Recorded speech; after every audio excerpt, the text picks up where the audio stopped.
Hey, what's up, you beautiful people? Welcome to a new day and a new vlog. So, இன்னைக்கு title உங்களுக்கு தெரிஞ்சிருக்கும் Ather why you need an Ather 450X. So இதோட பாசிட்டிவ்ஸை பற்றி தான் இன்றைக்கி பேச போகிறோம். அடுத்த வீடியோவில் வந்து இதோட நெகட்டிவ்ஸ் பற்றியும் பேசுவோம். ஸோ இந்த வீடியோ ஃபுல்லாகவே பாசிட்டிவ்ஸை பற்றி கான்சன்ட்ரேட் பண்ணுவோம். So the first point is how nimble this vehicle is. செம்ம நிம்பிள். இதோட டெக்ஸ்டர், இதோட பாடி பார்த்தீங்கன்னா செம்ம ஸ்லிம்மான ஒரு ப்ரொஃபைல். ஸோ பயங்கர ஸ்லிம் ப்ரொஃபைல்ன்றதுனால என்ன மாதிரி ஒரு சின்ன சின்ன கேப்பில் நீங்கள் அச்சின்னு போகலாம். பார்த்தீங்கன்னா ஜொயின்னு இந்த மாதிரி கேப்புங்களில் அச்சு தூக்கின்னு போயினே இருக்கலாம் கைஸ். பார்த்தீங்களா, பயங்கர நிம்பிள். ப்ளஸ் உங்களுக்கு என்னென்னா அந்த எலக்ட்ரிக் வண்டி இல்லைங்களா, ஸோ அந்த டார்க் வந்து ஹெவியாக இருக்கும் வண்டியில். ஸோ சும்மா லைட்டாக கொடுத்தாலே வண்டி தூக்கின்னு போவோம். ஸோ அதனால் இந்த பாடியோட டிசைன், இந்த பாடி டிசைன் இல்லைன்னா இந்த நிம்பிள்னு சொல்லுவாங்க தெரியுங்களா, அது வந்து செம இந்த வண்டியில். So let's go to the next point. Next point வந்து பவர் ஆஃப் திஸ் வெஹிக்கிள். அவங்களுக்கு வந்து டெக்னிக்கல் டீட்டெயில்ஸ்லாம் நான் போக மாட்டேன், ஏன்னா டெக்னிக்கல் டீட்டெயில்ஸ் ஃபுல்லாகவே உங்களுக்கு இன்டர்நெட்லேயே கிடச்சிரும். நான் வந்து என்னோடய எக்ஸ்பீரியன்ஸ், இது வந்து நான் ஆல்மோஸ்ட் 1242 கிலோமீட்டர்ஸ் ஓட்டியிருக்கேன். 1242 கிலோமீட்டர்ஸில் எனக்கு எதெல்லாம் பிடிச்சிருக்குதோ அதுதான் இந்த வந்து வீடியோவில் வந்து பேச போகிறேன். ஸோ பவர் வந்து ample power guys. Each mode has a different type of power and different type of torque. 4 mode guys.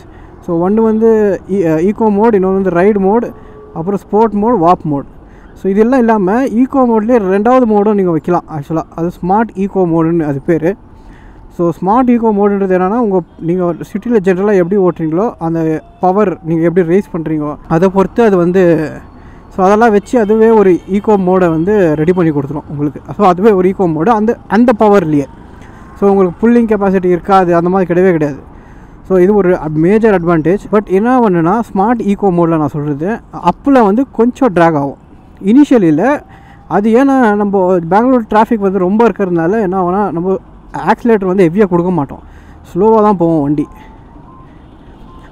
So ஸ்லோவாக போகிறதுனால நான் அது என்ன எடுத்துப்போம், ஓகே இவங்க ஓட்டுறது இந்த ஸ்பீடு தான் போடுதுன்னு சொல்லிட்டு ஸ்மார்ட் ஈகோ மோடில் அது வந்து கொஞ்சம் கம்மியாக கொடுக்க ஆரம்பிச்சிடும் பவர். பட் உங்களுக்கு வந்து இதே நீங்கள் சிங்கிளாக ஓட்டுறீங்கன்னா smart eco mode is more than enough. சம புல்லிங் பவர்லாம் வந்து சக்கதாக இருக்கும். அதே நீங்கள் இப்போது டபுள்ஸ் போகிறீங்கன்னா ரைடு மோடு வச்சுக்கிட்டிங்கன்னா, இப்போவே நான் ஆக்சுவலாக பார்த்தீங்கன்னா ரைட் மோடில் தான் போகிறேன். ஏன்னா எனக்கு வந்து ரைட் மோடு தான் பர்சனலாக பிடிக்கும். நான் ஸ்மார்ட் ஈகோ மோடில் ஓட்டலாம், பட் ரைட் மோடில் வந்து அந்த ஃபன் இருக்கும் வண்டி ஓட்டும் போது. சல்லுன்னு இழுத்துன்னு போவோம் வண்டி, அதனால் அது எனக்கு ரொம்ப பிடிக்கும். அதனால தான் ரைட் மோடில் ஓட்டுறேன். நானும் ஆக்சுவலாக இது வரைக்கும் ஒரே ஒரு வாடி தான் ஸ்போர்ட் மோட் அண்ட் வாப் மோடில் ஓட்டிருக்கிறது, just to feel that power, அவ்வளோதான். அதை தவிர அந்த 2 மோடும் எனக்கு யூஸே ஆனதே இல்லை. இதுதான் எனக்கு மேஜராகவே யூஸ் ஆகுது. ஈகோ மோடில், ஸ்மார்ட் ஈகோ மோடில் வந்து up to 55 kilometres per hour, 50 kilometres per hour போகுது கைஸ் ஈகோ மோடில். அண்ட் ரைட் மோடில் நீங்களே இப்போ பார்த்தீங்கன்னா 60-65 வரைக்கும் போகுது, ஈஸியாக போகுது, ஆறாமல் டச் ஆகும். அவ்வளோ ஒரு நல்ல பவர் இதில். இது ஆட்டோமேட்டிக், இது ஒன்று இருக்குது கைஸ். இது ஆட்டோமேட்டிக்காக பார்த்தீங்களா டிஸ்பிளே வந்து ஆஃப் ஆகிடுச்சு. வண்டி ஆஃப் பண்ணிட்டோன்னா இப்போ ஸ்டார்ட் ஆகாது. ஸோ இது ஒரு வந்து மைனர் பக் தான். இது ரொம்ப ஒரு மேஜர் இஷ்யூலாம் கிடையாது, இது ஒரு மைனர் பக்கு. இது ஈஸியாக ரெடி பண்ணிடலாம். ஸோ நெக்ஸ்ட் வந்து கைஸ் இதோட மெயின்டெனன்ஸ்.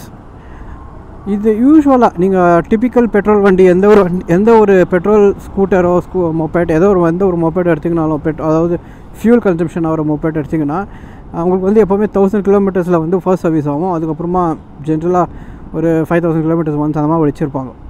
பட் இந்த வண்டி எப்படின்னா 5000 கிலோமீட்டருக்கு ஃபர்ஸ்ட் 5000 கிலோமீட்டர் ஆகிடும் தான் ஃபர்ஸ்ட் சர்வீஸே. அவ்வளோ கிலோமீட்டருக்கு நீங்கள் ஈஸியாக போகலாம். ஓ மை காட், செம்மையான ஒரு இது மெயின்டெனன்ஸ் பிரகாரம். அண்ட் இது இன்னும் எந்த ஃபர்ஸ்ட் சர்வீஸ் ஆகலை.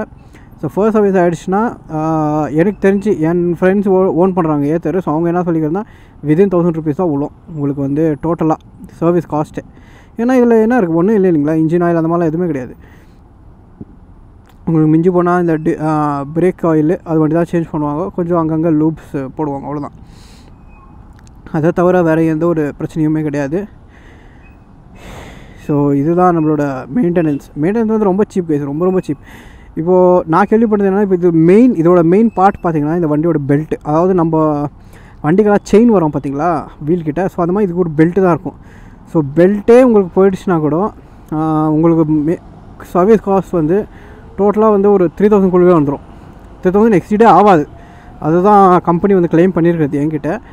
100%. பேட்டரிக்கு வந்து உங்களுக்கு 5 years warranty, 3 years 5 years warranty. Submersible battery. So இந்த மாதிரி ஃப்ளட்டெல்லாம் வருதுன்னா உங்களால் வண்டி எடுத்துன்னு போக முடியாது. அந்த தலைநோவே கிடையாது. ஈஸியாக இந்த வண்டி எடுத்துன்னு போகலாம். சைலன்சர் உள்ளே போய்டும். இதுக்கு சைலன்சரே கிடையாது. ஸோ வாட்டர் ப்ரூஃப் பேட்டரி இது. ஸோ அதனால் எந்த ஒரு இஷ்யூ இல்லாமல் நீங்கள் தைரியமாக எடுத்துன்னு போகலாம். ஸோ மெயின்டெனன்ஸ் வைஸ் இது வந்து ரொம்ப ரொம்ப ரொம்ப ரொம்ப சீப்பு. ஸோ கைஸ் இப்போ நெக்ஸ்ட் வந்து பூட் ஸ்பேஸ். ஸோ இது வந்து நான் ஏத்தருக்குன்னு சொல்ல மாட்டேன். எந்த ஒரு எலக்ட்ரிக் வண்டி நீங்கள் எடுத்திங்கனாலும் எனி எலக்ட்ரிக் ஸ்கூட்டர்ஸ் உங்களுக்கு வந்து அந்த பூட் ஸ்பேஸ் வந்து சூப்பராக இருக்கும், சக்கதாக இருக்கும். இதில் ஆல்மோஸ்ட் ஒரு லேப்டாப் பேக்கே வந்து உள்ளே வச்சுட்டு எடுத்துன்னு போகலாம் கைஸ். அவ்வளோ பூட் ஸ்பேஸ் இருக்குது. ஒரு ஃபுல் ஃபேஸ் ஹெல்மெட் வைக்கலாம், எந்த ஒரு ப்ராப்ளமும் இல்லாமல். ஒரு ஃபுல் ஃபேஸ் ஹெல்மெட்டு எல்லாமே வச்சு ஈஸியாக எடுத்துன்னு போகலாம். உங்களுக்கு எதுவும் டைட்டாக இருக்கிற மாதிரியோ இல்லை அந்த சீட்டை வந்து ரொம்ப ப்ரெஸ் பண்ணுற மாதிரியோ அதெல்லாம் எதுவுமே இருக்காது. ரொம்ப கம்ஃபர்டபுள், ரொம்ப ஸ்பேஷியஸ்ஸு. ஸோ நெக்ஸ்ட் வந்து ஆக்சசரிஸ் கைஸ். இதெல்லாமே பெய்டு ஆக்சசரிஸ் தான். ஸோ ஒன்று பார்த்திங்கன்னா அங்கேயே உங்களுக்கு தெரியும். இந்த பார்த்திங்களா, இது 31, 34 ஃப்ரண்ட் அண்ட் ரேர். இது வந்து tyre pressure monitoring system. So இது வந்து டயர் ப்ரெஷர் மானிட்டரிங் சிஸ்டம். அதே மாதிரி ஆட்டோ ஹோல்டு. ஸோ நீங்கள் வந்து இப்போ அப் ஹில் எங்கன்னா பட் பிரேக் பிடிச்சி விட்டிங்கன்னா இது அப்படியே நிற்கும். டவுன் ஹில் ஆர் அப் ஹில் எது இருந்தாலும். அதே மாதிரி உங்களுக்கு கால்ஸ் அட்டன் பண்ணலாம். இதில் பார்க் அசிஸ்ட் கூட இருக்குது. பார்க் அசிஸ்ட்ன்றது வந்து நீங்கள் ரிவர்ஸ்லலாம் வந்து இழுக்க தேவையில்லை வண்டியில். ஸோ ஒரு ஷார்ட்கட் இருக்குது, இல்லைனா இங்கே ஒரு டிஸ்பிளேல வரும். அதை நீங்கள் ப்ரெஸ் பண்ணிங்கன்னா ஆட்டோமேட்டிக்காக உங்கள் வண்டி ரிவர்ஸ் அண்ட் ரிவர்ஸில் போய்ட்டு அதுவே ஃப்ரண்ட் வர மாதிரி அந்த மாதிரி அட்ஜஸ்ட்மெண்ட் இருக்குது. ஸோ கைஸ் அடுத்தது வந்து இந்த வண்டியோட சஸ்பென்ஷன். ஸோ இந்த வண்டியோட சஸ்பென்ஷன் வந்து சாஃப்ட் கிடையாது, ஹார்ட் சஸ்பென்ஷன். இது டிப்பிக்கல் மோப்பட். நான் வந்து டிவிஎஸ் வீகோ வச்சுருக்கேன். அதுவே வந்து அதுக்குன்னா வந்து இது ரொம்ப ஹார்டு. அது கொஞ்சம் சாஃப்டாக இருக்கும். எனக்கு என்னோடய ஒப்பீனியன் கேட்டிங்கன்னா அது கொஞ்சம் சாஃப்டாக இருக்கும். இது வந்து பயங்கர ஹார்டான சஸ்பென்ஷன். ஏன் இவ்வளோ ஹார்டு கொடுத்துருக்காங்கன்னா, இது தான் சொல்லுவீங்களா, இது பயங்கர பவர்ஃபுல். கொடுத்த உடனே அப்படியே சரல்னு இழுத்துன்னு போயிடும். ஸோ அந்த மாதிரி போகும்போது உங்களுக்கு சஸ்பென்ஷன் கொஞ்சம் ஹார்டாக இருந்தால் தான் உங்களால் வண்டி ஈஸியாக கண்ட்ரோலும் பண்ண முடியும். சாஃப்டாக இருந்துச்சுன்னா உங்களை ரொம்ப தூக்கி போடும் வண்டி, நீங்கள் வந்து டக்குன்னு போகணுன்னா. ஸோ அதனால் சஸ்பென்ஷன்ன்றது கொஞ்சம் ஹார்டு தான்.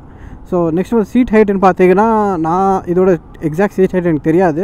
பட் நான் வந்து 5 feet 5 inches. ஸோ எனக்கு வந்து 2 காலுமே ஈஸியாக ஃப்ளாட் ஃபுட் ஆகும்.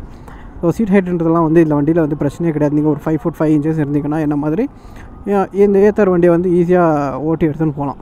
ஸோ இந்த வீடியோவை நான் இதோட முடிச்சுக்கிறேன் கைஸ். உங்களுக்கு இந்த வீடியோ யூஸ்ஃபுல்லாக இருந்ததுதான் உங்களுக்கு நீங்கள் என்ன பண்ணணும்னு தெரியும். கண்டிப்பாக இந்த சேனலை வந்து சப்ஸ்கிரைப் பண்ணுங்கள். இந்த வீடியோ ஒரு லைக் போடுங்க. அதே மாதிரி பெல் ஐக்கானையும் கிளிக் பண்ணி வச்சுக்கோங்க. So that you will get notified whenever I post a new video. So catch you guys in the next one. Peace.